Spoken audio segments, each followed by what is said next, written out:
వాళ్ళలో నేను వివరణ ఇచ్చిన రాహుల్ గాంధీ గారు కూడా విస్పష్టంగా ఒక అంశాన్ని ప్రస్తావించారు.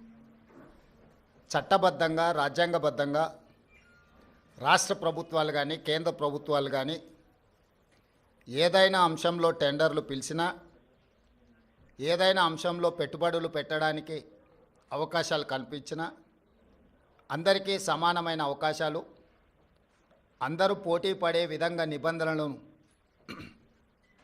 తయారు చేసి నిబంధనల మేరకు టెండర్లను నిర్వహించి అందులో ఎవరు ఆ టెండర్లలో రాణిస్తే వాళ్లకు కాంట్రాక్ట్లు ఇవ్వడం కానీ లేదా ఏదైనా పనులను కేటాయించడం కానీ ఏదైనా విషయాలతో అదానీనే కాదు అంబానీ కావచ్చు, టాటా కావచ్చు, బిర్లా కావచ్చు, ఈ దేశంలో ఉండే ఏ సంస్థలకైనా రాజ్యాంగబద్ధమైన రక్షణ ఉంటుంది, వాళ్ళు పెట్టుబడులు పెట్టడానికి అవకాశం ఉంటుందని రాహుల్ గాంధీ గారు వివరించడం జరిగింది. అయినా జర్నలిస్టులు కావచ్చు, రాజకీయ పార్టీలు కావచ్చు, పదే పదే తెలంగాణ రాష్ట్ర ప్రభుత్వానికి ప్రతిష్టాత్మకంగా తెలంగాణ రాష్ట్ర ప్రభుత్వం భావించి ప్రారంభించిన యంగ్ ఇండియా స్కిల్స్ యూనివర్సిటీకి కార్పస్ ఫండ్ కింద రాష్ట్ర ప్రభుత్వం నిధుల స్వీకరణ కోసం చేస్తున్న ప్రయత్నంలో భాగంగా చాలా సంస్థలు ముందుకొచ్చి రాష్ట్ర ప్రభుత్వం ప్రారంభించిన ప్రతిష్టాత్మకమైన యంగ్ ఇండియా స్కిల్స్ యూనివర్సిటీకి నిధులను ఇవ్వడం జరిగింది. దాంట్లో భాగంగానే అదానీ సంస్థ కూడా 100 కోట్ల రూపాయలను కార్పొరేట్ సోషల్ రెస్పాన్సిబిలిటీ కింద తెలంగాణ రాష్ట్ర ప్రభుత్వం ప్రారంభించిన యంగ్ ఇండియా స్కిల్స్ యూనివర్సిటీకి ఇస్తాము అని చెప్పి ఆమోద లేఖ ఇవ్వడం జరిగింది. ఈ అంశాన్ని ప్రస్తావించడం ద్వారా అదేదో అదానీ గ్రూప్ తెలంగాణ రాష్ట్ర ప్రభుత్వానికో ముఖ్యమంత్రి గారికో అప్పనంగా 100 కోట్ల రూపాయలు ఇచ్చినట్టుగా అనవసరమైన చర్చలకు రాద్ధాంతానికి తావిస్తున్నది. వాస్తవంగా ఇన్కమ్ ట్యాక్స్ క్లియరెన్స్ లేకపోవడం వల్ల ఇన్కమ్ ట్యాక్స్ నుంచి మినహాయింపు తీసుకోవడానికి రాష్ట్ర ప్రభుత్వం చేస్తున్న ప్రయత్నము నిన్న మొన్ననే 80B కింద రాష్ట్ర ప్రభుత్వానికి యంగ్ ఇండియా స్కిల్స్ యూనివర్సిటీకి అనుమతి ఇవ్వడం జరిగింది. ఇప్పటి వరకు ఏ సంస్థ నుంచి కూడా తెలంగాణ రాష్ట్ర ప్రభుత్వం తన ఖాతాలోకి ₹1 కూడా తీసుకోలేదు, ఇంక్లూడింగ్ అదానీ.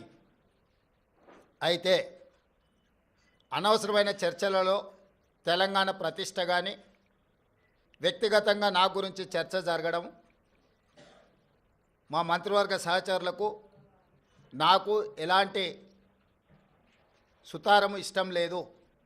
అందుకే స్పష్టంగా నిన్ననే రాష్ట్ర ప్రభుత్వం తరఫున అదానీ గ్రూప్ ఆఫ్ కంపెనీస్కి మా అధికారి జయేష్ రంజన్ ద్వారా లేఖ రాయడం జరిగింది. జరుగుతున్న వివాదాలు, ఆరోపణలు, రకరకాల పరిస్థితుల వల్ల తెలంగాణ రాష్ట్ర ప్రభుత్వం మీరు ముందుకు వచ్చి ఉదారంగా తెలంగాణ యంగ్ ఇండియా స్కిల్స్ యూనివర్సిటీకి ఇస్తాన్న 100 కోట్ల రూపాయలను తెలంగాణ రాష్ట్ర ప్రభుత్వము స్వీకరించడానికి సిద్ధంగా లేదు. కాబట్టి దయచేసి మీ 100 కోట్ల రూపాయలను యంగ్ ఇండియా స్కిల్స్ యూనివర్సిటీకి బదిలీ చేయొద్దు అని చెప్పి విస్పష్టంగా వారికి లేఖ రాయడం జరిగింది. ఈ పత్రికా సమావేశం ద్వారా పక్క రాష్ట్రాలు, పక్క దేశాలలో అదానీ గ్రూప్ ఆఫ్ కంపెనీస్ మీద జరుగుతున్న వివాదానికి తెలంగాణ రాష్ట్ర ప్రభుత్వానికి ఎలాంటి సంబంధం లేదు. అదేవిధంగా ఒక గొప్ప ఉద్దేశంతో లక్షలాది తెలంగాణ నిరుద్యోగ యువకులకు సాంకేతిక నైపుణ్యాన్ని నేర్పించడం ద్వారా ప్రపంచంతో పోటీ పడాలన్న ఆలోచనతోని యంగ్ ఇండియా స్కిల్స్ యూనివర్సిటీని ప్రారంభించినము. ఒక సదుద్దేశంతో, ఒక గొప్ప ఆలోచనతో ప్రారంభించిన యూనివర్సిటీ వివాదాలకు లోను కావడం నా మంత్రివర్గ సహచరులకు, నాకు, తెలంగాణ రాష్ట్ర ప్రభుత్వానికి ఇష్టం లేదు. అందుకే తెలంగాణ రాష్ట్ర ప్రభుత్వము అదానీ సంస్థ నుంచి 100 కోట్ల రూపాయలను స్వీకరించకూడదు అని నిర్ణయం తీసుకున్నది. ఈ విషయాన్ని మీడియా మిత్రుల ద్వారా సమాజానికి మేము చెప్పదలుచుకున్నాము.